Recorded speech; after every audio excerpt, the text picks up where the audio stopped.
Welcome to Simply Mindful Yoga.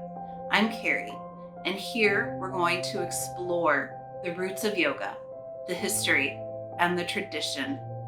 We're going to do this by breaking down each posture or asana, including the stories behind them, and an accessible way for everybody to do each posture. So grab a seat, some comfy clothes, and a drink, and join us. We're so glad you're here. Welcome back to Simply Mindful Yoga. It's been a minute, but today we are going to talk about Ardha Chandrasana, or half moon pose. Ardha means half, and Chandra is the name of the moon god. So today we're going to talk about the story, and then I'll do another video showing you how to do half moon pose. It is a balancing posture. Let me get this card for you real quick. So this, you see that little pug?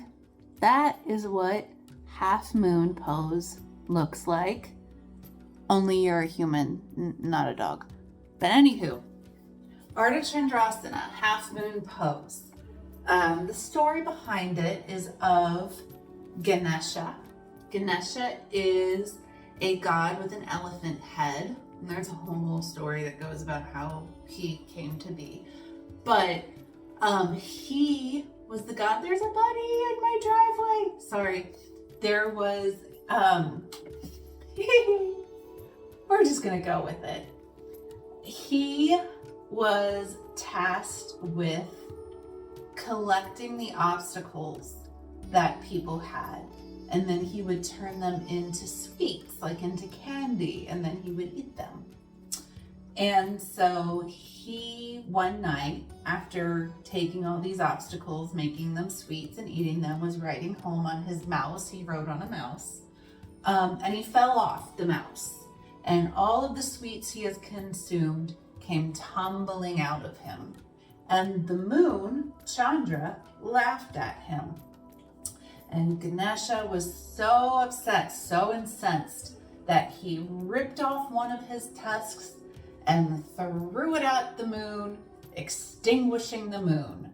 So the shape of half moon pose is he's reaching down, Ganesha is reaching down for his sweets with one hand and throwing his tusk up at Chandra with the other.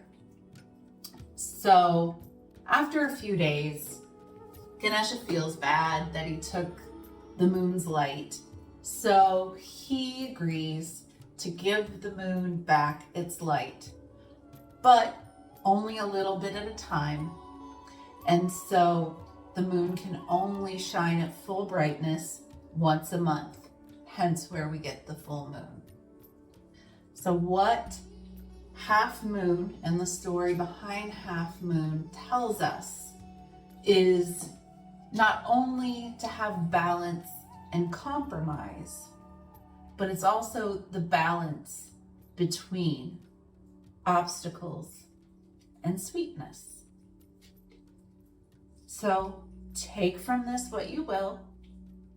Come back and join me, and I'll show you how we get into half moon, along with some tools you can use to vary it. Have a beautiful day.